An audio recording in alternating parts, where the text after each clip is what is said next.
Hello, and welcome to Depth Perception. We discuss movies and dive into how films direct the way we experience them. We create a perception of sound, a perception of sight, with a dimension of mind. We move into a land of both shadow and substance, of themes and ideas. Mr. Vosley here with yin and yang themselves. K-Max and the Tin Man. I'll take yang. Awesome being here. You would take yang.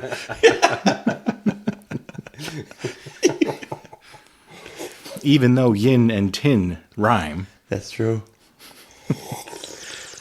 But today we've got the Chinese movie Shadow from 2018, directed by, and again, apologize for any mispronunciations that are bound to happen this entire episode. Directed by Zhang Yimou and adapted from, Jing Zhao of the Three Kingdoms by Zhu Sujin. I hope I did those names justice. Sounds good. But who's it starring? And take it away, K-Max. Once we get to the character names, it may go a lot smoother. But anyway, do you guys have any quick thoughts about why watch this movie, specifically for our discussion on war? A war takes place. 'Tis true. Take that, K-Max. Well, looking at it, I felt like there was texture to war, like different, like the motivations for war, like without getting too far into it, because I don't think I can go too far into it. The more powerful wanted a war for seemingly selfish reasons than the other ones wanted a war for more honorable reasons, it seemed. And I thought to myself, oh, Vaz picked this because there's some layers and some textures to why people want to go to war, or what causes people to maybe go that far. That's what I thought. Okay. First time watching it. I'd say there was a lot of things opposing each other. Light, dark, male, female.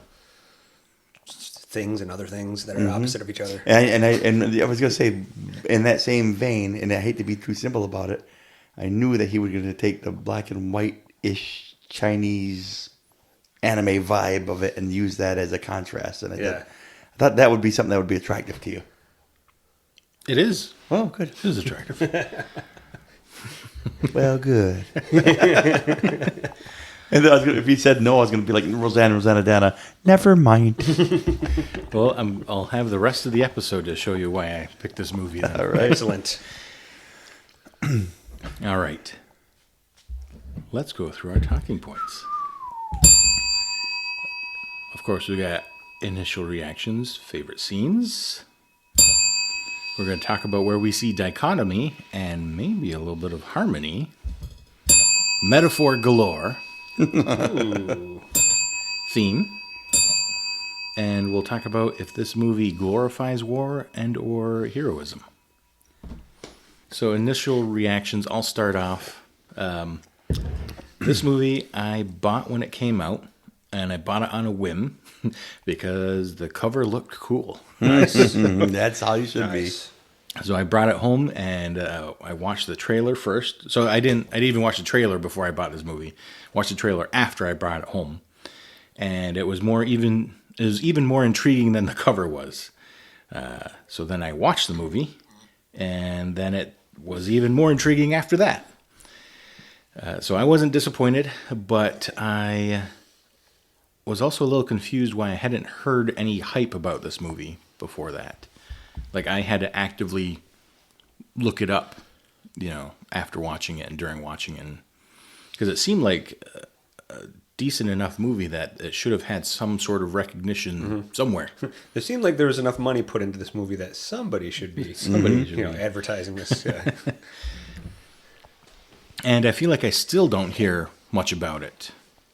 But I loved how accessible the cinematic tools were. While still being compelling thematically, visually, and story-wise. I feel like it it did start a little dense for me because I'm trying to figure out who's who and what this scenario is. They had the text in the beginning to kind of give you a little bit of exposition, but I was like, I don't know what any of these things are, though. Mm-hmm. And then after getting that exposition, trying to apply it to what's on the screen. So after kind of going through that, and I have seen it 3 times now, I think, but being able to know where people are from start to finish definitely helps. Okay. I think after our last recording, K-Max stayed, and I just kind of put it on, and we ended up watching the whole thing. And then, I don't know, a week after that, I ended up watching it again with Tin Man. And that version was the English dub version. We did the English dub one, yeah. So what did you guys think? What was your first impressions there? I enjoyed it. I shouldn't watch films that late at night for consumption because we've all seen me fall asleep. I fall asleep at the drop of a hat, and so there were parts that I dozed not for, and it doesn't happen for lack of quality or attention. It just happens because I'm old and tired, and so I was watching it, and there's many times that I would be in the middle of it, like whoop, whoop, but every time I watched it, I thought this is pretty compelling stuff. There seems to be some real, I thought, pretty good acting going on, and the action scenes were, I don't want to say second to none, but they were pretty awesome. Yeah. Mm-hmm. Yeah. And I thought it was cool. And the texture of it, even though it was seemingly predominantly black and white, or almost like very much like a subdued. Yeah, like a subdued, almost like macabre, almost like looking. And like the whole thing could be shot on the set of if someone was trying to make a movie for Edgar Allan Poe's The Raven. Like it's like all these dark colors with some little mild splashes of muted colors, kind of. I thought that was cool. I thought that was a real neat look to it, and I was a little confused by some of the heavy. They're throwing a lot at me, and I think maybe there's some cultural barriers that I battled with too. Like I didn't understand why this person was. How come this person can treat people like that? How come these people have to reverence this person even though he's clearly a imbecile of some sort? I was confused a little bit in some of that. Okay. Tin Man. Okay, so we watched it the other day. Initial reactions was I was confused because I wasn't sure who the shadow was supposed to be. So in the story, there's a man pretending to be the what would you call him? He was like the military captain or something. Commander. Commander, that's right. But the actual commander is like in hiding, and they have to meet and be convincingly enough to display the new commander as the previous one. There was some things I think in the culture that translates weird. That was like confusing me at first, and for whatever reason, the English dubbed version doesn't match the subtitles, and I kept getting stuck reading the subtitles, even though it's in English. I'm like listening to the words. I kept getting stuck reading the words. I'm like, that's not what he said, you know. But it had a really neat looking world that was built. So there's a few sets in there that like the one guy's like the king's like main quarters that they come into. I guess it's like the palace with all the draping. What do you call that? The calligraphy that he has like written on all the. Like on the paper, just like hanging in the rooms. Like there were some really cool sets they had. The areas that they fought in, where they were training the new commander to beat their champion, the commander for the opposing army, because he's got like a general. That general has like a move that they can't stop, like a weapon that's so strong that they have to find new ways to beat him. And they train in this really cool looking like cave dripping looks almost like it's made out of like white and black stone swirling to make a yin yang symbol in it. Yeah. There's some really neat sets built for this like world that they put together. I remember thinking that looked really cool. But like I was a subtle level barely keeping up with the drama plot and the backstabbery. The what do you call that? The plotting and planning against each other, the schemes. Like I was like, oh, that's what he means. Like I was just keeping up with it enough because there was some, you know, I'm still a step back trying to keep up with the English and everything, but that was that was neat enough that got me like a little more intrigued because I'm like, visually looks good. I'm kind of getting what's going on with the story. Like, why are they playing this weird guitar thing, but they're refusing to play it? And you realize he doesn't know it like the other guy does. There was a few things that was kind of that was totally lost. catching up to it. Yeah. And I was like, if you weren't like really honing into the ins and outs and the... Well, there were subtleties during that opening conversation between the Shadow Commander and the King. Yeah. That you didn't really get until a second viewing. Right. When you watch it the second time, you're like, oh, he's trying to get out of it. He's trying to say that, I'm in no mood. I just lost. I can't play. He's that hiding his lack of ability to play and trying to play it off like it's not a big thing. And eventually it comes out that the King's kind of more onto him than he realizes. And there's some back... Like, when I got to the end of it, I wish I had more information in the beginning to like realize the push and pull of this game that everybody's kind of playing against the other person. There's more to it. There's a little more Game of Thronesy going on than I realized. It's funny you use the word push and pull because that's something I don't even understand the depth of it, but I felt it the whole movie. Yeah. It's like a push and pull of everything. Like, he's asking things that are vague and off-putting, and the reaction is coming back is like avoidant, but not quite. And it's like, why is there this weird tension that's there? And there was even some masculine, feminine push-pull, too. Absolutely. Like in the training and fighting. I mean, it was classic. We used to love watching those back in the days of the VHS videos. You'd get a handful of them, and I'd always beg my dad to get at least one of those movies, the martial arts movies, where it's the voice dubbed with the... Yep. And we just loved it. And it was to have the A1 bad guy, the Kingpin, have a signature move that you just gotta your training has to be so tight that you can beat it just right. Right. Was such a classic. To me, it felt like every one of those movies. Yeah. That I used to love. Yeah. Because it's like, oh, that's the Toad style of Impoema. He goes, I was afraid so. You know what I mean? Yeah. And so now the whole thing, this whole clan's got to learn the Toad style to beat it. That's what that felt like. That general. Like Kung Fu Hustle had that, right? With that palm thing and the frog style or whatever the villain did. Hustle? Oh, I'm thinking of Kung Pao. The chicken? The Way of the Fist or whatever. I don't think it's the same. I know It's what you definitely mean. not the same, but you're thinking of the one where the guy uses it and it like pushes like a handprint into the building. Yeah. After it does. Yeah. No, that one's But cool. also, even like Kill Bill had the 5-point palm exploding heart technique or whatever it was called. It feels very video gamey, very Five-finger death punch. yeah, 1,000 hand slap. Lee Honda. What were your guys' favorite scenes?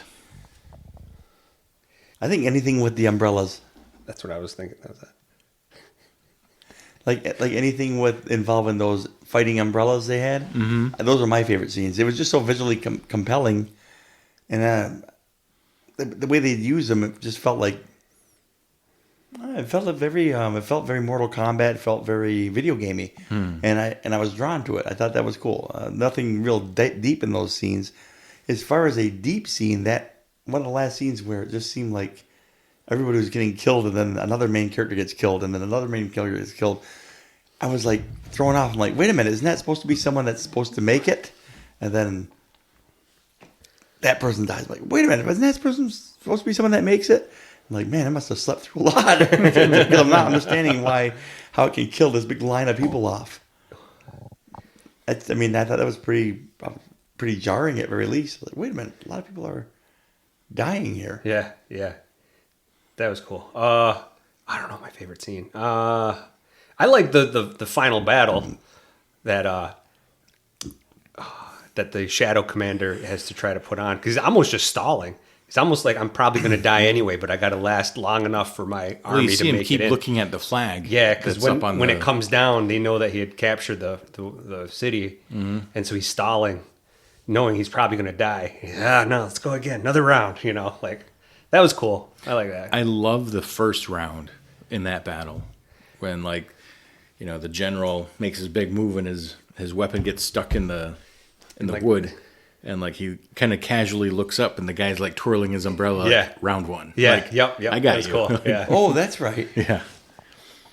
I think I I also love the first time that we see that finishing move done by the original commander when he's dragging the bamboo stick, or whatever it is, across the ground, and it's like kicking up the water. It's all in slow motion, and you see him kind of like whip it around. Like I love that whole sequence there. Yeah. It's well shot. It looked just the visuals look very compelling watching that scene because he's just dragging it. Oh yeah. So in the last episode, I brought up this idea of dichotomy. So I wanted to kind of dwell on that for a second before I get into what we see in this movie. But just conceptually, do you guys have any thoughts as to why I brought up that idea of dichotomy when it comes to war? I mean, I felt like the lesson was we're trying to help us to focus on. It's more complicated. It's always more complicated, the decision to go to war, and you could always find a way to advocate for peace. That argument's always there. If there's always a preponderance of peace whenever there's war, and whenever there's a preponderance of peace, there has to be a threat of war. It's almost like a lot of things that Jordan Peterson kind of teaches, like psychologically, like you really don't have peace unless you can have the threat of war. You really don't have war unless you have a desperate desire for peace. It's almost like teaching that whole yin and yang idea that you have a little bit of dark and a little bit of light, that balance. Without it, it's false. And so I felt like the film I felt like you were kind of walking us down that road to say, regardless of the cause, there's a tipping point, and there's always going to be a desire for peace, but there's always going to be a need for war. And I felt like it was almost an examination of the two of them are on a razor's edge at all times. When you're living in peace, it's right there, and when you're at war, peace is just a decision away and right around the corner. That's what I felt like, kind of showing that thin line between war and peace. Okay. That's what I felt like the whole time watching it. I don't know. Let me hear your side first. Well, I mean, like dichotomy is like such a it's like high concept, and it's like, well, why even talk about like what would you bring it in for? So I brought up the idea of dichotomy in our war episode because of how we as humans often subconsciously categorize things. And I think this becomes a flawed structure for how we analyze or agree with ideas. And this can result in oversimplification or rigid parameters for what we think is right and wrong, good and bad. So it's kind of that idea where you're either with me, you're against me. You're, the old Sith deal in absolute type of thing. But say, pay attention, kids. You're about to get a lesson on social media. That's what I feel like right now. Yeah. It's like 101. Here we go. But you can see how that would lead to war on micro levels, on macro levels, on global levels. Because if you don't think like I think, then you must be the bad guy, right? So I thought that this movie brought up a lot of those ideas, but then also the solution, or I guess another way of dealing with these dichotomies, and that's creating harmony with these things. So instead of clashing against each other, you're using opposite ideas in harmony. So going back to the movie, so I feel like the movie has a big set of examples of dichotomy. And then depending on the character, opposite ideals are either used to create harmony or remain or emphasize a dichotomy. So let's go through a couple examples. I'll list them, and we can discuss each one as we go along here. We can discuss why they're dichotomies and how or if they become harmonies. All right, so first one I got, most obvious one, title's even named after it. Light and dark, or black and white. So shadow, grayscale. So what do you guys see there? Dichotomy in light and dark. Color saturation, first off. Very much light and dark. There's not much color in the movie. It's like it's pulled away. I feel like it plays a little bit on the thing about like absolutes, light and dark. Like the idea of an imposter fighting your battles for you is not an absolute. It's you're sending someone. He's fighting for the same cause, but it's a shade of it's not an absolute. He's not the absolute white knight. He is a shade off. To me, that felt like whenever you're dealing with absolutes, it can really really give you a good playground for showing things like, well, you're not getting the real deal here. You're getting somewhat. Mm-hmm. And I think, and even those kind of movies too, it paves the way for like a lesser boss until you get to the big boss type thing. Again, I always play video games and think of those karate, those we used to call them kung fu movies or martial arts movies. And you always see a lesser character, then finally, oh, we got the master. Now we got the real master against the master. Let's go. So, I mean, just from looking at it, like visually, that black and white contrast really can show off the grays, everything in between. Mm-hmm. I mean, I thought philosophically, a little bit more metaphorically, the idea of an imposter isn't like you don't have black versus white. You have white who needs to find a variation to fight for him, at least temporarily. Yeah. And even it was in my head. So, Tin Man, I'll ask you then. So even this title, Shadow, how do you see that relating to this dichotomy of light and dark, black and white? So the Shadow is a character. First off, I'll say that like there's deeper, more elaborate stuff behind it. But initially, it's the main character. The commander is the Shadow.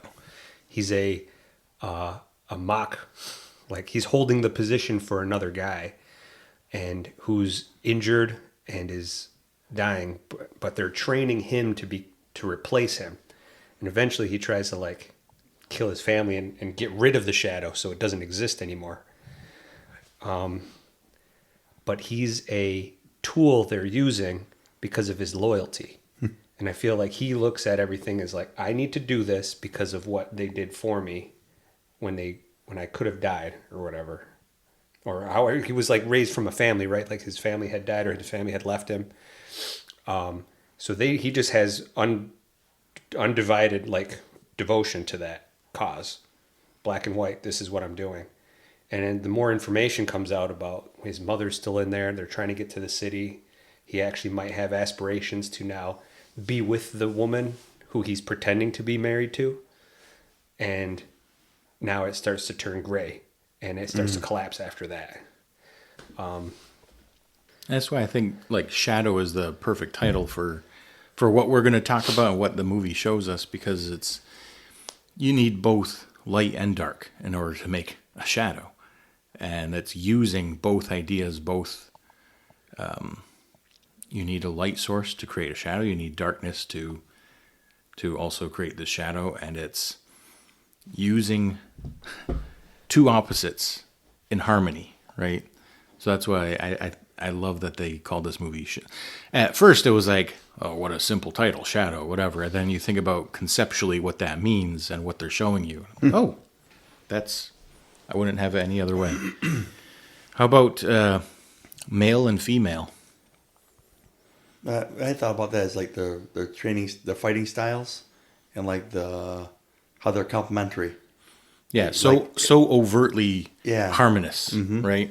Like at first, it's male female. You see how the woman, the princess is presented, and would it be what's the commander's wife? Yeah, Madam. You see how they're presented, and it's very feminine, very, in that culture, women are doing this and the men do all of that, the other stuff.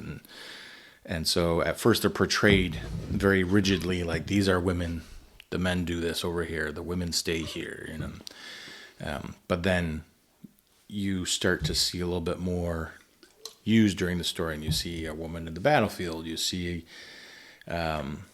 different shades here where they're not exactly doing what's expected of them.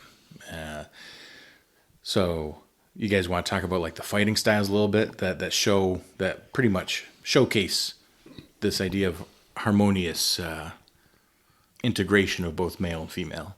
Yeah. Send it. No, you go for it. Oh, okay.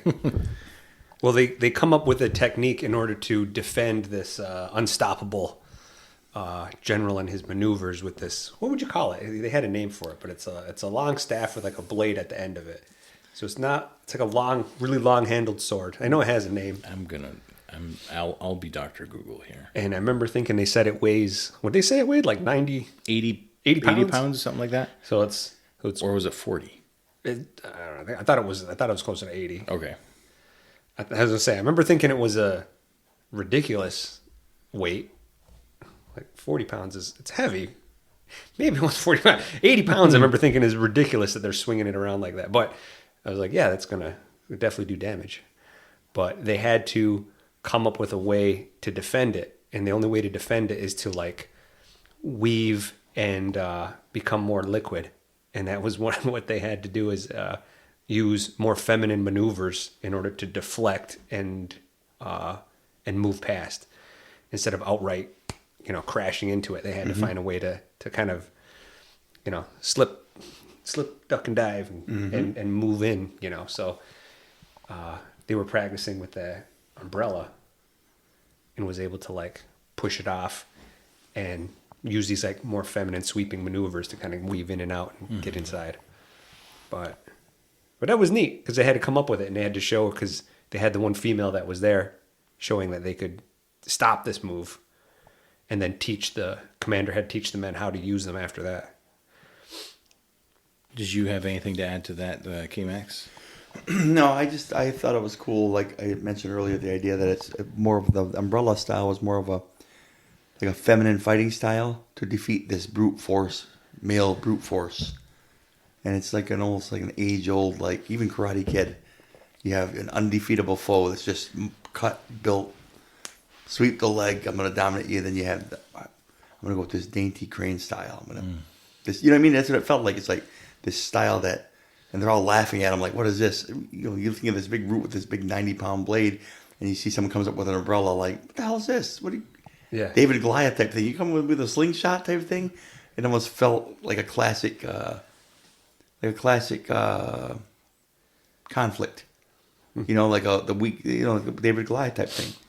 You're coming at me with these feminine moves, and I'm this big masculine man, and I think that's a black and white thing too. It's like male female. You know what I mean? Like we have the yin and the yang, the balance there. And that's what ultimately defeats them, is the fact that they combine the two and go at them. Yeah. Mm-hmm.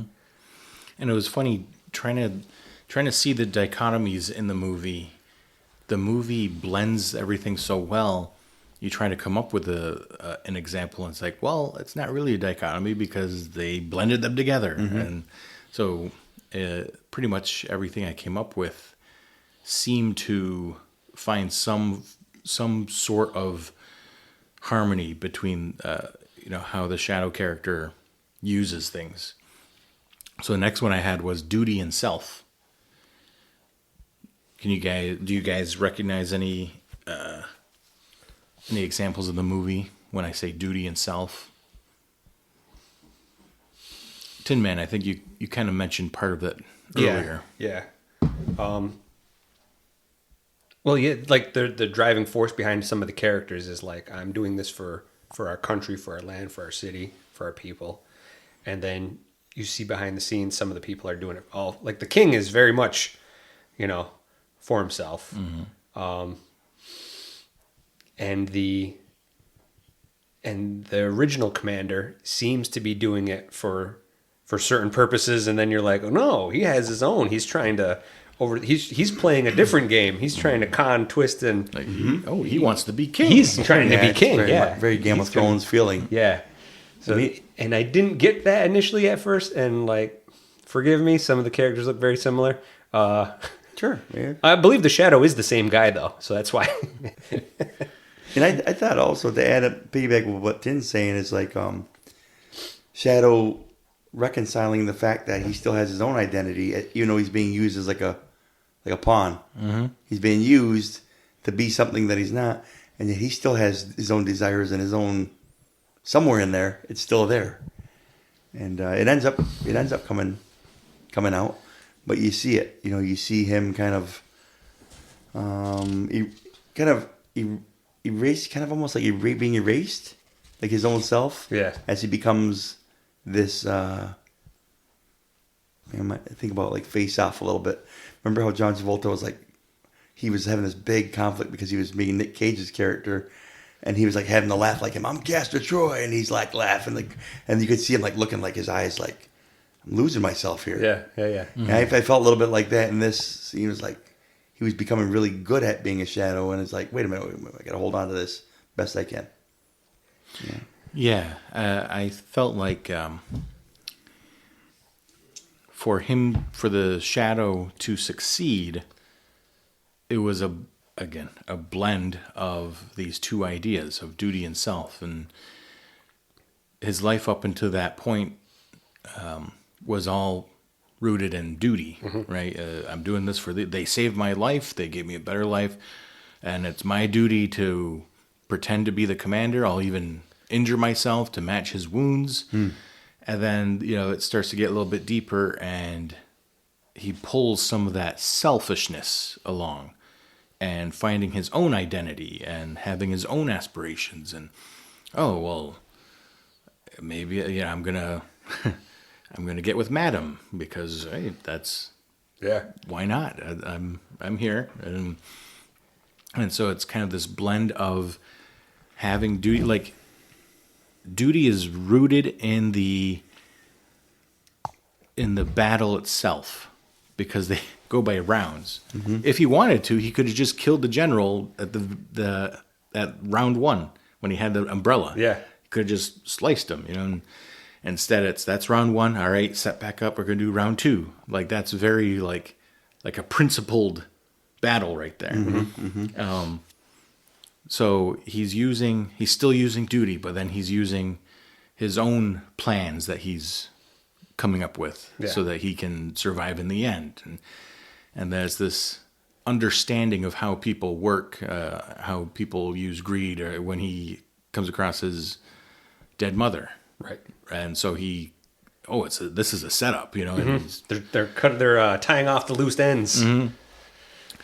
And there's a moment in the movie when Commander and was it Commander or is it the Shadow? I think it's Commander and Madam are playing that instrument, and it happens it seems like at that point that's when Shadow finds that balance of duty and self, where again on the nose, but harmony. Right? These instruments are strumming at the same time. They're creating this song that this one plays that way. The guy the commander plays a different way, but together they create this music, this song, this intertwining of notes at the same time that our shadow is kind of finding himself a little bit. I got truth and deception, kind of in the same vein here, right? Of it's my duty to do this. This is my truth. But then it's also deception, like, well, I'm pretending to be the commander. Right. And the combination of the two works in his favor once he understands each side. You guys have I feel like that one and duty and self work together. But did you guys see anything else with truth and deception?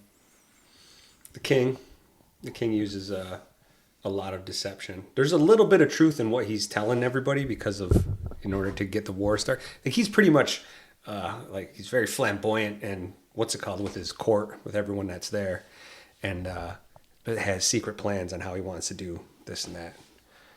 It's like this big contrast between what is said publicly and the side conversations. Right. The film, I think, really focuses on what he says in front of court and how articulate it is, and the motives there, and then the side conversations.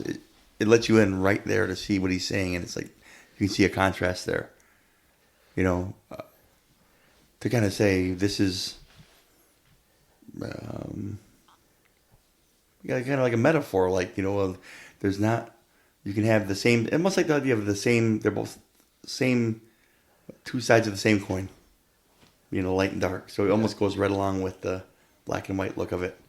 This is this guy that speaks out of this side of his mouth in public, and in private, he's got these horrible things, that he's going on, and he's responsible for. And in this, meanwhile, he's using the shadow, who at great expense to himself obeys and keeps going along with it. It has a lot to lose, from what I saw. And I kind of remiss to not be able to take it in as well as I wanted to. I thought it was odd where they were like, in Game of Thrones, where they're like, we're cutting your head off, and then they cut someone's head off. And this one, they were like, you could get beheaded, we're just gonna cut you and shoot you with an arrow, and then okay, get out of here. Like they kind of like, I was like, oh, that's kind of funny. Their way of handling problems was kind of funny. I thought they did like a little thing here and there, and they were like, all right, that's fine, just take his rank away, and then screw him along. Mm-hmm. I put in here ruler and servant also. And we see that evolution of our character again. Ruler and servant, he's servant to a few different rulers here. And then by the end of it, we see quite the change, where he's no longer a servant of basically anybody. The king is dead at the end, and we don't see what happens next, but he's in position to make some sort of run at something, right? And this idea of independence, I feel like rulers and servants are dependent on their support. And then when our shadow kind of finds the balance of these things, he's more independent than any of the other characters that we see. Any other thoughts on ruler and servant? I'm out. That's good. How about rigidity and fluidity? When I think of those, I think of the term absolute when I think rigid. And so I think of like the unquestionable authority of the king. Like, and in that culture, like the mandate, like, what's it called? Mandate of heaven. Mm-hmm. Talk about rigidity. It's like, you will not question me. You will not question me. And then you think, is this a legitimate ruler? You know what I mean? Is it right? Even though you have a rigid thing, is this legitimate? You know what I mean? Yeah. That's the first thing I thought about when I think of like rigidity. It's like, the court. You have court. There's a right way of doing things, but you're so corrupt. And meanwhile, you got someone who's just striving to do right. It's less valued, So I think that's all I would say that I could perceive from it. So their actions have rigidity and fluidity to them. The fight scenes had rigidity and fluidity to them. Oh, yeah, that's true. And even what they represent. And your main character kind of goes from rigid to more fluid. Oh, that's right. One side fights. Well, said. I second that. With the sabers and the armor, and this like very like there's no flexibility with the armor on. Right. And the other side is like spinning circles down the. Well, not just that, but the use of water, and we'll get to metaphor in a couple minutes, but you see how they even train is using water, and then they literally dive into the water to get underneath. Yeah, that's right. To get into the city, so they're using water to their advantage. Use like little bamboo oxygen backpacks, and that's pretty cool. Yeah. So you had literal metal, the embodiment of rigidity, and then you have the embodiment of fluidity with water. Mm-hmm.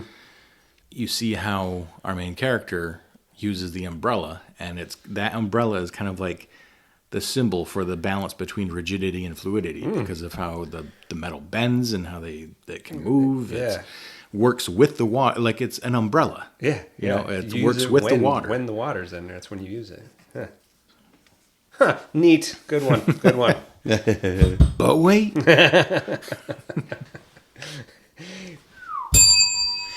Metaphor galore. So I feel like this movie was filled with metaphors, and I'll bring them up in kind of the same style here. I'll bring them up. If I need to go a little bit more in depth before I ask you guys about it, then we'll do so. But we'll start easy. Metaphor of shadow and darkness. Yeah, for sure. I find that it emphasizes the selfish nature of people, dark side of human nature, greed, self-preservation, betrayal, revenge, quest for power.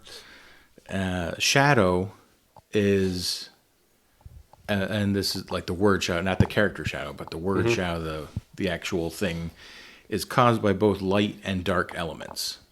So I think this is a great description for our protagonist, and it leads us to the idea of yin and yang, the black and white, the symbol. So it's using these things together. Mm-hmm. Like I said, you can't have a shadow without both light and dark. Yeah, that word interdependence of opposites. Mm. Gotta have them. Mm. How about yin and yang then? What about that? What does that symbol mean to you guys in this movie? Balance. The fancy word duality. I like it. Like, I mean, in the movie, but specifically, like macro too, right? I feel like that yin and yang is I used to love it, right? And I still kind of do, but I remember just being, I used to draw it on everything. I thought it was a cool thing. I still think it's a super cool idea of, there's a little bit of, obviously it's not my life thing, but it certainly does make good sense, as far as balance goes. And every sinner has a past, and every saint has every saint has a past, and every sinner has a future type thing. Mm-hmm. That type of thing, and it's a liberating idea, the idea of the yin and the yang. And it's a accountable thing too, to say, I have to have some balance here. Yeah, like one can't get too powerful without the other one evening the score. Mm-hmm. It had the idea of opposing things complementing one another. That's so prevalent through the entire movie. Mm-hmm. And it doesn't hide it one bit. It suggests balance, that there is use for the darkness that we described for shadow and darkness. There is use for it. And when you pair it with things like duty, honor, and self-reflection instead of self-interest, you get a balance, a fluidity of morality that survives. Mm. I mean, then you have like the literal appearance of their training ground. Mm-hmm. Like kind of look like that, right? And that's certainly on purpose. I said, they don't hide it one bit. Yeah. It literally looks like it, and it. So because it's a training ground, it's like, so then every time they're training, you see, it's forcing you to see the lesson. You have to find balance if you want to defeat the big boss. Mm-hmm. Silly, look at your dojo. You know what I mean? This is how you're going to defeat him. Look at the balance. It feels like it a little bit. Right out of Ninja Turtle type lore. What did you guys see as the metaphor of like rain and water? I didn't see any metaphor with the rain and water. Well, I think two things. I think like the idea of like everything being gray. Like when there was rain, there was less absolute. I might be reaching here, but when there was rain, there was less black and white. There was more of a mosaic gray when there was rain, and like ambiguity. I don't know exactly how to place it in the film, but I saw it. There was a non-metaphorical reason for the rain too, right? Like they needed it to rain so many days so that they could do something. Story-wise, yeah, because they needed it to flood so they could swim that's underneath. what it was. They needed to be able to get underneath, so it needed to keep raining. Like if it rains for 4 more days, that's when we're attacking. Something like that. I remember that. But metaphor-wise, yeah, I feel like that's part of it, is blurring the lines, right? Well, it almost walked along with, again, I wish I was more awake, honestly. I'm going to watch it again. Folks at home, I'm going to do better. I will be better. Having said that, I still did see it seemed like when I saw the rain coming, it was almost like on purpose, the filmmaker saying to me that something's becoming more ambiguous. There's something becoming more ambiguous here, like truth and what's right is becoming more ambiguous the more gray it's getting. With all the rains that came, it was like now it's being blurred even more. Like you see, almost like a sepia, like you see something through like that isn't transparent. It's translucent. You can kind of see. It's less clear. And sometimes when someone's trying to tell a half truth or trying to get away with something, they might tell you something. Yeah, I remember that. It's kind of, it kind of like smears the truth a little bit. And I feel like the rain felt like I was being ushered into feeling that way at some points in the film. Don't know if that's the case, but I felt like it. I brought up the word fluidity quite a bit already, and again, we have it here with rain and water, and there's rain or water in almost every shot of the movie. Literal fluidity surrounding our characters, emphasizing the idea of ever-changing, adapting, and with rain specifically, renewal. And, you mentioned visually, it blurs the image we see, as in blurs the lines figuratively as well. All supporting this harmony of human interaction, good and bad, is what I got with that. Wasn't there, I might be just making this up, but wasn't there a couple scenes where, I don't know if it was in a training ground or where it was, but the rain was washing some blood from the streets too a little bit. I thought I saw that. I might be wrong. I thought I saw, it looked like there was purpose to the rainfall that was washing some blood away. Don't know if that's the case. I think it is. I'm going to go with a strong maybe. Yeah. And then I'm going to go back and watch to say, I wonder why that was, because I remember that, but I was pretty tired. And we'll go back to our umbrella, metaphor of the umbrella here. So I thought it was incorporating the idea of adaptability into the weapon itself. So it recognizes the presence of water and rain, and therefore recognizes the need for adaptation. You see the umbrella not just as a primary weapon, but as a shield, and then as transport, and even as a short-range projectile. That was cool. So spinning the blades flew out. Yeah, That's cool. Like they twisted the handle and they shot out. Don't know how that works, but so it incorporates both the gentleness of the umbrella with the sharp threat of a bladed weapon. So another representation of balance, offense and defense. And flies in contrast to the big blade of the general. That's who it is, right? The general. The big long bladed. I think it shows a stark contrast to big, powerful, long blade, little dainty round blade, spinny thingy. And fighting style. So you fight masculinity with masculinity, and the most masculine will win. However, you introduce a feminine counterpart, and now it's a different battle. Then you find a balance with the two like our shadow did, and you have quite the formidable foe. So remember, it's the flexibility and versatility of not just the fighter, but of the weapon that allows Shadow to overcome the raw power and armor of the general. Anything else with the fighting style as a metaphor? Well, I don't think so. I just know that everybody was so darn impressed with the general's style and his move and his weapon. And it almost felt like everybody was like, I don't have any proof though, but it almost felt like the people that were watching, that were even part of the training, using the idea of using the other seemed foolish at first. Like, you're going to use what to fight that? Well, because he had... Even the original commander, got defeated by him once. That's where the cut came from. And then when the king asked, what are your chances? He's like, 3 out of 10 or something like that. Yeah, it was kind of low. It was just like, I threw a hissy fit after that. Yeah. But it was, I don't know. It was just it was like a known thing because he was teaching his son how to do the maneuvers too. Because I think the son did it and then it cut. Was it the madam? Princess. Princess, that's what it was. Cut her open.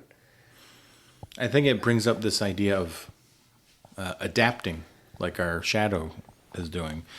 Because even in that one-on-one battle, he's been training this whole time to figure out how to defeat that one move, and the move comes out, and the general still lands a blow with that move.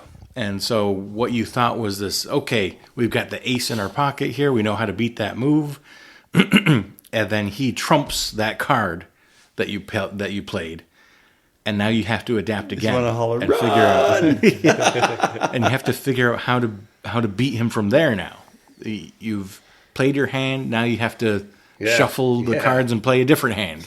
So I thought it played up that idea of adaptability. I don't want to go too far into like a sexual thing, like the gender roles, but like it almost felt like there had to be like a adaptability to the feminine with the weaponry and with the style of fighting. Mm-hmm. And then I thought it was cool watching them train together. It was almost like that sounds so freaking corny, but like ice dancing. It was almost like a paired skating or something, how they were fighting. Some of the moves they would do. Especially when they were training. Yeah. And when the commander was like, teach him. Mm-hmm. And just, like you said, almost like figure skating. Yeah. Or they're like holding on the hips or whatever. Yep, Blades of Glory. Iron Lotus? Yep. Iron Lotus out there? Yep. Did you guys see art as a metaphor in this? I didn't. The only art I noticed was the king doing his like calligraphy, and there's scenes where I'm like, pause this, hold on, and I'm not fluent in Chinese lettering, but some of the letters look just like, oh, this guy's just writing scribbles on these. They do not fit how you would normally look at a Chinese characters written. Like they're like loopy, like They showed him stuff. draw a few of them, and it looks like he's like thinking about, okay, if I do this squiggly here, like it, if we write our again, cultural differences here, but if we like write our letters, we're not thinking about, okay, how am I going to cross this T? Mm-hmm. That one felt like, I wouldn't be surprised if all of these things were gobbledygook. Yeah, that's what I'm like. There's a scene where I'm like paused it, and you looked at some of them like, man, every one of those looks like someone just like did not. I feel like the film itself is like that style of was it Chinese? Was it ink painting, ink wash painting? Yeah, Chinese ink wash painting, and the whole idea of oh. That's cool. Yeah, but the idea of what that tells you is like it goes back to the black and white and the gamut of balance. The word balance and the yin and yang, I don't know the name of it, that thing, lend itself to the whole paradigm of shades of gray. And the artistic expression that the film was made in almost tells the story the whole time over and over and over and over and over again, that no good guy is all good and no bad guy is all bad. Everybody's somewhere on that hierarchy. And that, to me, that's what's driving them. Yeah, it might be like what's pulling this guy's character? What's making this character do this? Because they all have like almost their own, maybe not vices, but they all have their own like reasons for doing something. Their motivations are all along the spectrum. That's how I felt like watching the movie. I could get plenty out of it without being able to follow as closely because I couldn't differentiate between characters. I had a hard time, even though I read the beginnings where it's given the exposition of during these three kingdoms and during this, I still had a hard time following it until really late. Then I'm like, oh, okay, this makes sense now. You pretty much, this place is occupied by a bad guy. And to get it back, you can go fight. Just one person can go fight him. Mm-hmm. You can get that area back. He's not going to occupy, if I remember correctly. And I remember thinking to myself, okay, so then what's the battle then? Okay, well, I can't fight, so I got to have you go. I'm going to train you to go fight. You go fight for the king to get this land back for this kingdom and claim it again. Mm-hmm. Okay, so I get the idea of what it is. Now then, the whole entire film, though, louder than the message, is how it's made, like a piece of art, like how it's shot. And how it's shot screams at people like me who don't get the message quick. This is what you should look for. Here's something to look for, almost like a horror movie plays music. Here's what to look for now. This is coming. It was beating me over the head the whole time saying, this character's not all bad and this character's not all good, because he's got some real selfish motivations too. And it used the artsy appearance of the film itself to drive that point home nonstop to me. Beauty. Nice. In my notes here, I said that art is present throughout the entire movie, just like K-Max mentioned. Not just in the actual pieces of the art hanging in the palace, but in clothing style, in martial arts, in the music the shadow learns, and in the cinematography itself. It all shows there's attention to detail needed, like K-Max mentions, a mastery and expression of self. There's technical application of your mind and skill that's needed in order to find balance and prosper. Nice. And I think we've covered this next one, I think, pretty well, but grayscale. Grayscale metaphor of the in-betweens there, right, of absolutes and finding the if it's not balance, it's using ideas back and forth, the give and take that you guys were mentioning. Was there any other thoughts on grayscale?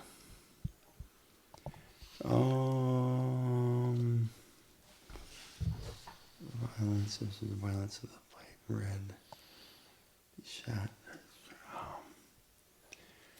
I can't think of anything more specific. Because you could also see as ambiguity or complexity. Mm-hmm. You see extremes of black and white, and the shades in between are no accident, I feel like.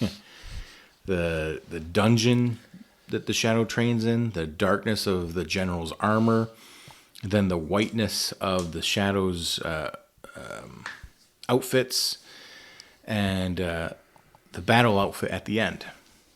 The result of our shadow unifying all of these ideas is not just survival and balance, but succession. So he is no longer a, quote, shadow. Oh, that's right. But his own identity. I got it. Yeah, I felt that, but and it's a lot more definite toward the end. Yeah, by the end, his outfit is grayscale, right? Mm-hmm. Like it started off one shade and it's gotten dirty. It's tarnished. It's gray though, compared to all the other outfits of the other main characters. So speaking of outfits of the other main characters, how about armor? Use of armor as a metaphor here. We talked a little bit about it already with the rigidity. I'm trying to think of gosh, I feel like I'm pulling up a blank on this. I'm trying to think back to the use of armor, and even in the training early on, and then the actual armor during the actual battles. Mm-hmm. And I can't. I'm just drawing a blank. The only thing I remember is the guys with the sabers. They had like a helmet. How about them sabers? I remember they were wearing a helmet. How about them sabers? So armor is thick. It's rigid. I mentioned the rigidity earlier. So as a metaphor, I look not at its ability to protect, but its inability to bend, to adapt, to change. I see the stubbornness of the people wearing it that showcase that same inability to bend. Oh, it looks very rigid. I was just Googling them. So the general and his soldiers, the prince. Jing City armor. Is that Jing City? Like the soldiers. So. Yeah. It's super cool, actually. So not just the soldiers and the general and the prince, but in the end, the commander, right? The commander is not wearing any armor in the battle. Not in the battle, but the original commander. Remember, he tries to double cross and he puts on the armor. So Shadow doesn't wear any armor. Of course, this means flexibility, agility, fluidity, and motion not limited by the rigidity of armor. And vulnerability. as a metaphor, I can describe it the exact same, but to morals, right? Morally, being able to adapt to, I hesitate to say compromise, but not stick to a certain idea as rigid. So shadow is receptive to adaptation, to change, to other viewpoints. I also see the artistry involved versus the shadow.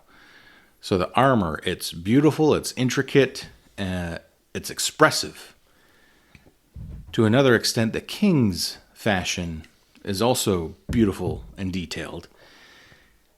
The self-expression is in the armor, the way that our patriarchal, did I say that right? Patriarchal? I think so. Those characters self-identify in their titles. By the end, our shadow is dressed in rags. And his true self-expression and artistry is in his fighting style, his movement, and his actions. You know, compared to the others that their artistry is in, it's all the characters burdened by the rigidity of the armor and robes, both literally and metaphorically, are executed in them. Mm. And heavy metaphorical relation here, when the commander is put to death wearing the mask, and you can see how shrouded his outlook, his vision becomes. So, metaphor for how narrow his sight is, right? Of life at that point, right? Yeah.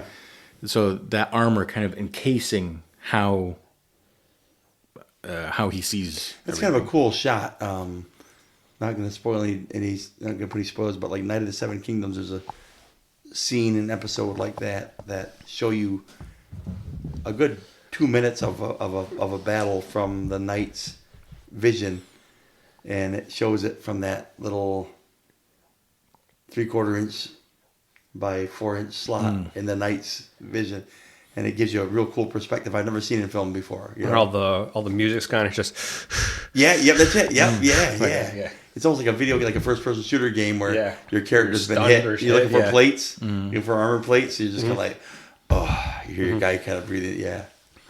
So with this one, the metaphor of the armor being so rigid, the way that these people's beliefs and their values are so rigid, and then by the end of it, having a character being encased by that same rigidity. And I thought that's why it seemed so dramatic when the shadow put that final mask on the commander. Felt, on first viewing, it felt very like out of place dramatic. Mm-hmm. But then when I see the metaphor of the armor, how rigid it is, how it doesn't adapt, how it doesn't, is an inability to change, right? It's just rigid. It's stuck the way it is. So when you apply that to how you could see that metaphorically, then it becomes heavier when he puts that mask on. It's like, this is who you are. You die by this now because you weren't able to find harmony in all these things. And I put a lot of like feminine and masculine on the armor too, like the just the stereotypical thick dark armor, black armor is very masculine, and the more they find success in adaptability, the less armor, the lighter the armor, the more fluid, almost like the guys that are ready to go fight for that, like you said, they're wearing no armor eventually, so they hit the most. I hate to say it's a masculine or feminine thing, but I think that there was on purpose there was a balance there, that's showing that, like the good bad, the strong weak, the almost David Goliath type thing. Like, I'm gonna to beat you, I'm gonna go this way. I'm not gonna lean into what you are. I'm gonna lean away from it. And I think that the umbrella speaks to that more. The umbrella style is more of a feminine weapon. rather than the big broad blade. So the last metaphor I had here was the use of father and son. So you have this idea of life learned inherently versus through experience. You see the arrogance the prince shows, so it's the general son. You see that arrogance that he shows to everyone outside of his family. It's an outlook that comes naturally to anyone not challenged by the trials of life. So, of course, it leads to his downfall. You compare it to our shadow, who adopted different mindsets and underwent perspective-based challenges to succeed. So, like for most of the story, he's pretending to be someone else. He's seeing things from other points of view. Now I have to see things how the general or the commander sees them. That I have to fight like how Madam fights, and then I have to do this. So he's changing perspectives and learning from it as he goes along, compared to the guy in rigid armor just being kind of fed information and privilege as he grows up. So it makes me think of, there's a video on the internet, on the interwebs, of when a baby bird first tries to catch worms, and so it flies down on the ground. There's like a worm or something on the ground, and it stands next to it and it just opens its mouth and it waits, and of course the worm goes a different way, or caterpillar, whatever it is. So it readjusts and it gets in front and it just opens its mouth, expecting the worm to just hop in, because that's what it's learned, right? And so I think that's what you see with the general's son, just kind of expecting things to fall into place, as opposed to if someone learned by themselves. Well, I actually have to. Well, that bird would eventually learn. I have to actually pick up this food by myself and hunt and whatever, and that's what we see with the shadow, is learning to fend for himself and different perspectives used to his advantage and survive. Yeah. Any other thoughts on any of the metaphors that I brought up here? I think we did a good job. I don't think I can form any of that. Notes are so fragmented I can't even put them together into a thought for this specific question.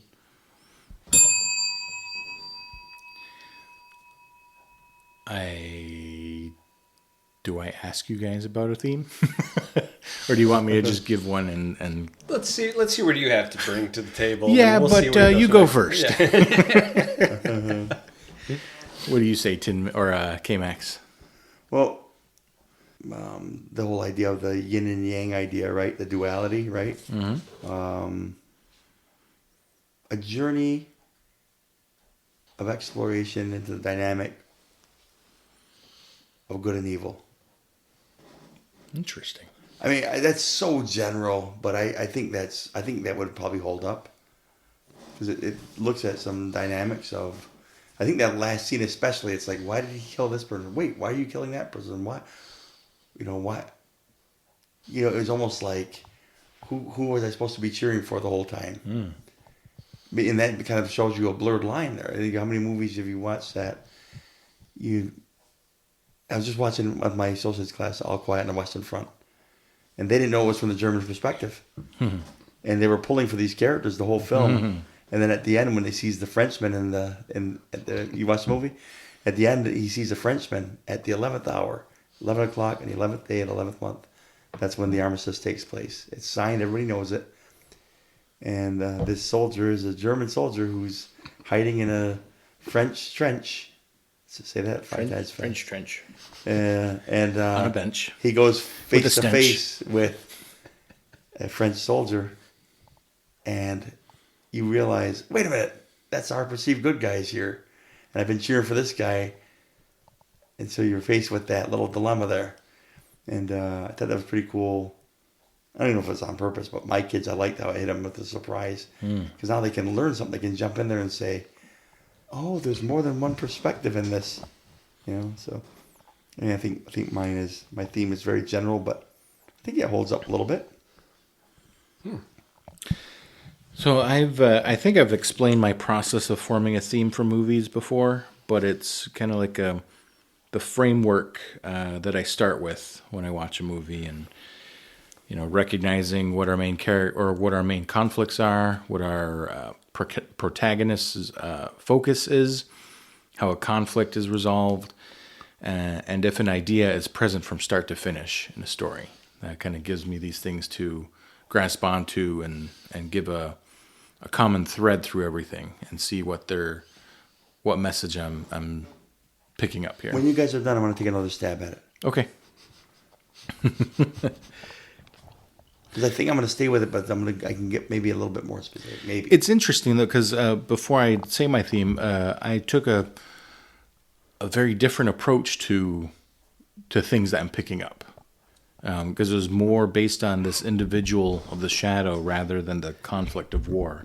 So I'm interested to see what you have to say after I go through this one then. So once I kind of find this thread, I use the tools that the movie provides me, and I kind of go from there. So in Shadow's case, color and persistent use of metaphor were big influences. I saw how Shadow was not his own identity until he embraced the use of betrayal, deception, self-preservation, and understanding how greed influences others. When we first met Shadow, his only identity was to preserve the identity of the commander. So no ambitions of his own, except to be the best commander impersonator that he can be, which included, again, self-injury. His identity was in title only, dedicated through loyalty, duty, and principle to upkeep a superficial farce. And this is how I come up with this theme then. Embracing the gray areas of morality to become master of your domain. I like that. So when I say master of your domain, I most certainly do not mean in the Seinfeld I knew that was coming. I mean having responsibility, discipline, control, peace, mastery of skill or profession, and having influence of your home or environment. So to have your life together, basically. Control of your own life. I'm out, Jerry.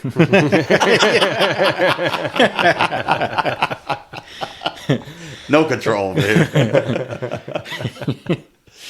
So it's about having distinct identity and allowing the different pieces of your identity to work together, not about one idea or the other.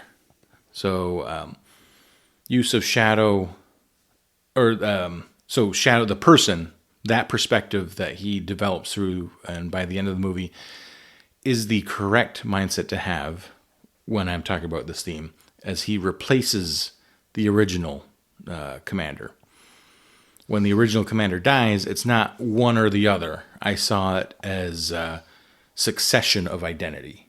Like, to me, it felt like distinct ideas here of, you got deception and greed and selfishness, and then you had duty and loyalty. They're kind of two sides of the same identity here that needed to be more harmonious together. And so I saw that succession when our shadow became the only one, right? The commander was put down, and now you only have one, because they were playing the same, like they're both commander or whatever. So the one that dies was not representative of the theme, but the shadow becomes a culmination of harmony of all those ideas, of all those dichotomies that we brought up. So he was built through all those ideas. So merging them into balance, he takes the ambition, deception, and focus on self from the other side, the other commander, and he makes those things combined with responsibility, principle, and passion to become master of his own identity, his actions, his home, and his future.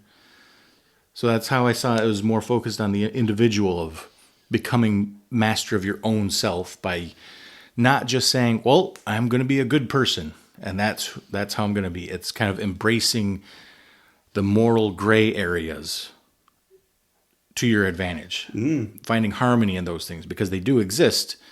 And if you're one side or the other, you will get taken advantage of by the other side. But if you can live in that gray area of morality and understand why people do the things they do, you'll find your own balance. You'll find your own way of surviving. I think that's interesting how in your theme, it's almost like a positive thing, like a skill set that he gained to be able to get it. And I was almost going to take my theme back and say, I forgot mine. But no, I'm going to stay with it because I think there's a bit of a contrast. Is like the erasure of self in pursuit of power. The more and more and more he became the shadow, the deeper he became. And I think of him going shades from, let's say white is who he true self is. The more he became like the commander, the more he became like the guy he was trying to mimic, the more and more, I feel like the more power and status he was gaining, but he was becoming less like himself and more like this imposter. So I think it's like, to me, I would say it's like the erasure of yourself or selling your soul for, no, I don't want to say that. I'll say the erasure of self, forfeiting identity for the sake of power. That's interesting. And I like that we're having a little debate in how we see this character. Because for me, he didn't have his own identity to start with because it was all based on how can I portray the commander. He was like best. blind devotion and loyalty to whatever they needed. And only after... I was going to say, because there's not a point where he like outright defies them in the game for power. He gets like double crossed. They try to kill his family. He's putting himself out there, knowing he's probably going to be killed by this their general for the king to win. He kind of knows there's a play at going on, right? I'm trying to think of how the order works. I'm trying to find out how he knows because he seemed to know. I'm trying to remember my mindset watching it. It was at least when he saw his mom. Because once he got to where he grew up, to the mom's house, she was dead, and there was like assassins there to kill him. I was like, oh, there's ninjas too in this movie. So ninjas show up. But wait, Yeah. So like he knew they were trying to get rid of the shadow, so that's what it was. So the original commander was like in league with that top guy who had his rank taken and shooed away, so that they could put him in place of the king, because they were going to kill the king, kill the shadow, replace everyone so that he could be in top charge. But they had to get rid of the shadow in order for him not to be in place. But after he gets double crossed, then he kind of is aware of the plan and has to come back. And I think the king is aware of the double cross because he sends assassins to kill the original commander in his dungeon, because they find a way to get into the dungeon. He also sent the one guy because our shadow was going to die. Right. At his... that was the plan, to kill him in the city. In the city with his mom's house, where his mom is. But the king sent someone to protect him that saved him. Oh, that's what it was. Okay. See, the little stuff like that, I remember all that happening as you were recounting all of that, but I felt like something was off, and then I remember what you said, and I just felt like, I definitely want to watch it again. Because I feel like the shadow has almost total blind loyalty and devotion. And then after he realizes they're going to kill him, he kind of takes on his own autonomy after that. And it's like... It'll do that. Wait a second. That'll happen. Well, don't you think I can't think of any movies offhand, but there's movies that have that same feel to it. Like, this is my guy, I'm loyal to... Then they find out, ooh, I'm disposable. Yeah. They don't view me the way I view myself here. I better have an exit plan. I can't think of the movies, but there are movies like that that have that feel to it. So- that give you that same feeling. To me, it felt more like he was taking control of the identity I and see. making it his own. Yeah, I could see that. I Where think. with the commander, they're split. They're quote the same person, right? They're supposed to be the commander, It's the same actor too. If you didn't know that. but it's Oh yeah. it's kind of which mindset is going to overtake this personality to succeed as the actual commander here. So that's how I saw it. So when he has his own ambitions and he gets with Madam and he protects himself while also, again, attack and defense. Now we're talking the use of the umbrella used for offense and defense. He's defending himself at the end from the assassination plot, but also attacking in terms of, well, I know the king's planning this, and now I know the commander was planning that, and so protects himself from being killed off by the commander, but then is able to also position himself for some sort of power here. So I could see where you're saying, though, where like he seems colder, at the end, but it was either be alive and colder or be assassinated. Yeah, that's true. So in order to survive, So he's like Luke. He's all black Jedi though. Right, He's right, all right. black Jedi. Yeah. so it's finding that gray area, and like I said, he's dressed in that gray. Yeah. So when you bring up this idea of grayscale color palette, you think of, well, it's a gray area, and that means like it's ambiguous, it's debatable, it's not absolute, it's changing. It's a moral gray area means well, things happen, Yeah. and that's what he represents by the end, to me anyway. Sure. So he's able to survive though, and he thrives here because all these other characters are absolutes. So being able to find harmony, find balance, and understand different sides to anything is what allows him to succeed by the end. Yeah, I like that. That's good. Yeah. That's how I saw it. I mean, I like it, and I can reconcile what I thought about him to that without much of a stretch at all. Because he's definitely different, but to what end? Was it for a lust for power or was it for survival? I'd have to say survival, in which case it makes him a more positive character. Whereas if it was just bloodlust and survival, it never was that throughout the movie. It wasn't. It was a pursuit. And I think that was intentional at the end there, where he's like, "Oh, assassins went to kill him," and he's not saying like, "I'm next in line. Yeah, I'm the right, new right. king." It's again playing offense and defense at the same time. I mean, that changes everything. I hate to say it because I'm the master of the yummy payoff. It changes everything for me. Looking forward to watching it again because imagine seeing it from the way I was seeing it then, and seeing him like, you made this change to what end? Because you wanted the throne or you wanted the power. I'm like, that wasn't his motivation ever. His motivation was he wanted to serve right and be a faithful servant, and that was his main. And he absolutely would. That's right. He absolutely would have. But then at the end, he was like, I got to survive this game here. So I got to adapt and I got to become a little bit more like this. To what end? Not for the power, but for self-preservation. Yeah. So again, Can't blame a guy for wanting to live. so I mentioned before all those dichotomy examples, and you can kind of see how this character finds the balance in all of these things. So light and dark, male and female, duty and self, truth and deception, ruler and servant, rigidity and fluidity. He's found the balance between all of these ideas when other characters can't. Cool flick. Solid. So, do you think this movie glorifies war and heroism? And if so, how? And if not, how not so? Oh, good point. Or good question. Good question. Yeah, mine is pretty simple, I think. I don't think that it glorifies it because it shows how it's a tool for corruption in a lot of ways. It shows that it's a tool for power. That war is a tool for power. It shows that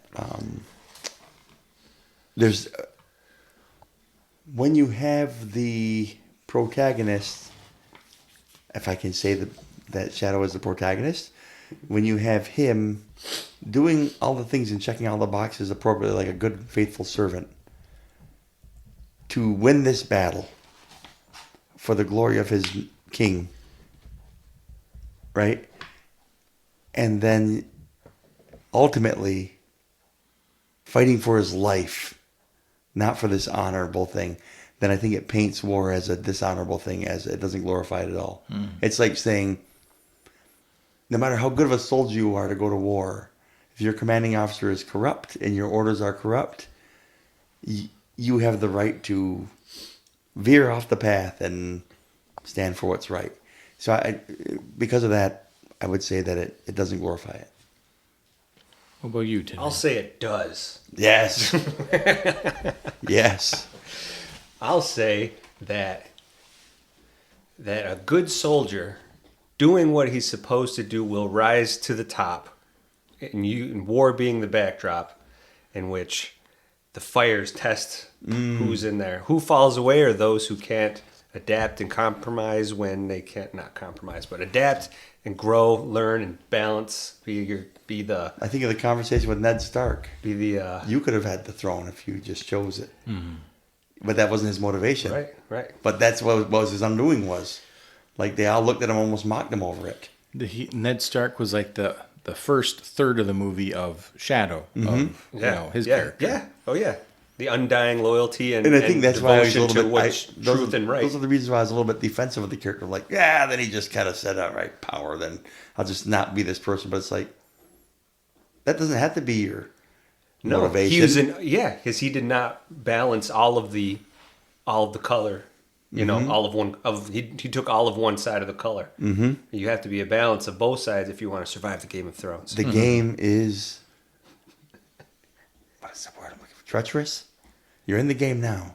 The game is treacherous. Or it's that word, I can't think of that word. But that's what I think about in this movie. It's like, Shadow wasn't getting out of it. Right. He had to play it just right. Or you die. You're like, I don't know, use the best one. So I've seen some discourse on whether this movie is pro-war or not. What'd you see? What's up? What'd you find out? I'm curious. I mean, I just took an opposing side because I was. No, but not just you, Tin Man, but like I've seen other discussions where they see what you outlined, they see how beautiful it's shot, and it's, well, how could this not be glorified? You have this guy that goes from rags to riches through the use of war. He's able to use it for his advantage. This is our hero here. He took down that cool-looking villain. All the big broad strokes people are taking in, and not taking note of the shadows of those broad strokes. So I chose a war movie for this episode that is outside of our scope of our typical idea of what a war movie is, right?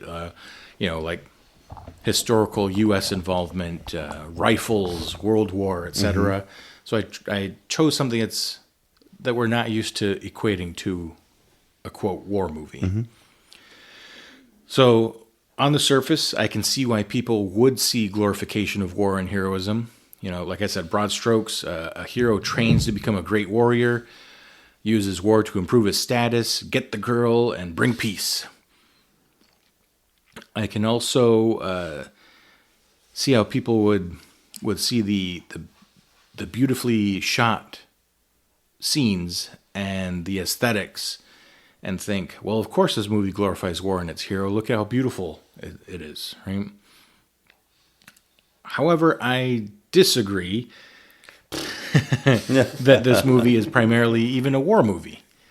And I think my following statement can be applied to a lot of other war movies, including like what we typically see as a war movie. War movies.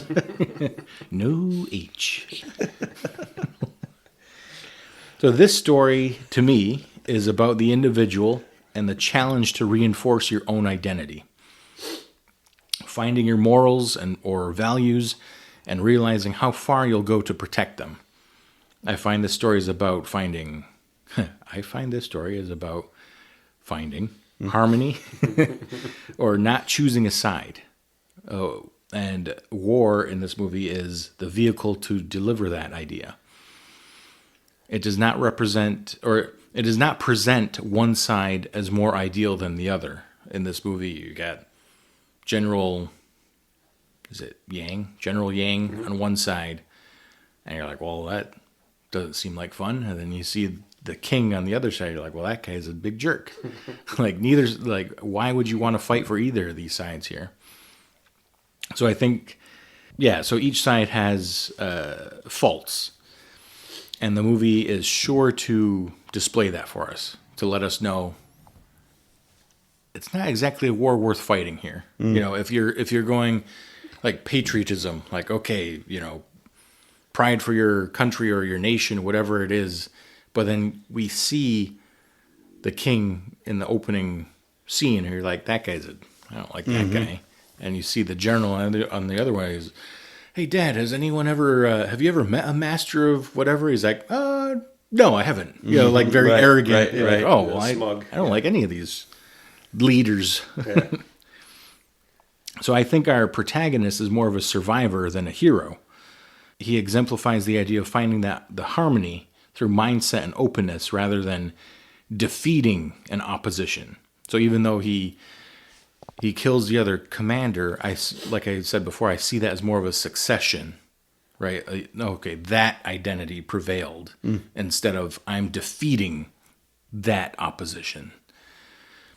So he takes the place of the person he is shadowing, and so it becomes a hidden battle of self to find that proper mindset to survive in this current That's cool. social standing.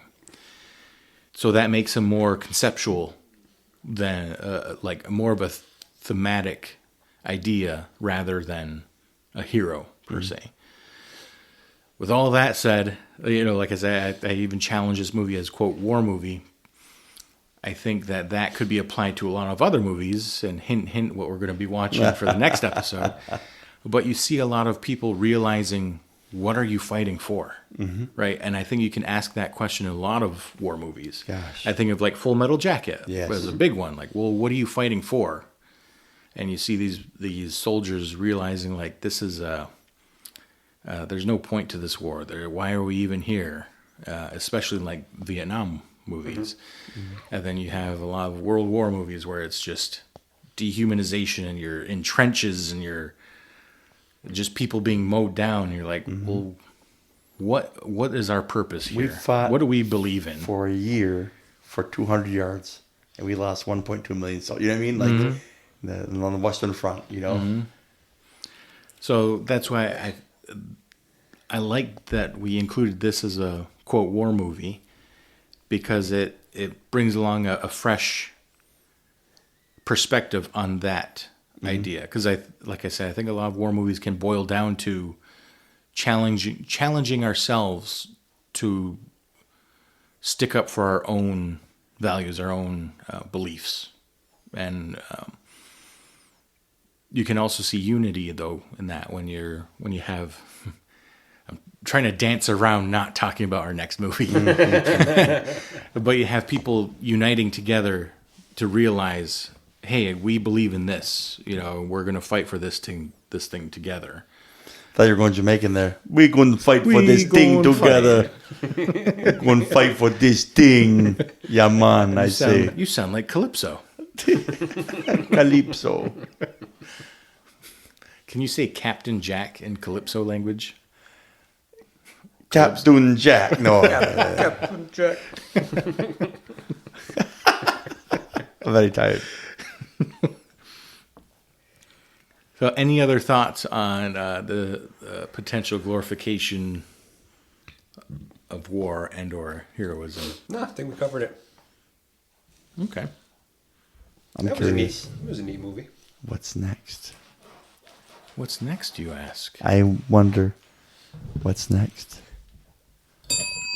Oh, with a gentle touch. I think I feel a Shooter's touch. change in the wind, says I. Oh my goodness. Hacksaw Ridge is going to be Hacksaw next. Ridge. Hacksaw Ridge. Was that 2016, I think? Must have been a good year for movies, 2016, 2017, around there. I think we've had quite the handful of movies from that time period. Is it streaming on anything? It is streaming on my Blu-ray player. I'm Seen sure it. it is, though. He owns it. Andrew Garfield, correct? It is Andrew Garfield. Vince Vaughn? Vince Vaughn. Yeah. What is his name? What's the rarest character? Sam you can think Worthington. of? Sam Worthington. Sam Worthington. Hugh. No, Hugh. Hugh? Hugh Hefner. Great. Hugh Hefner. Who am I Hugh thinking of? Laurie, Dr. House. Who's Agent Smith? What's his name? Oh, do you mean... Why do I keep saying Hugh? Do I think his name is his? It is Hugo. Hugo Weaving. Yes. That's it. Yeah. Elrond. I see Netflix.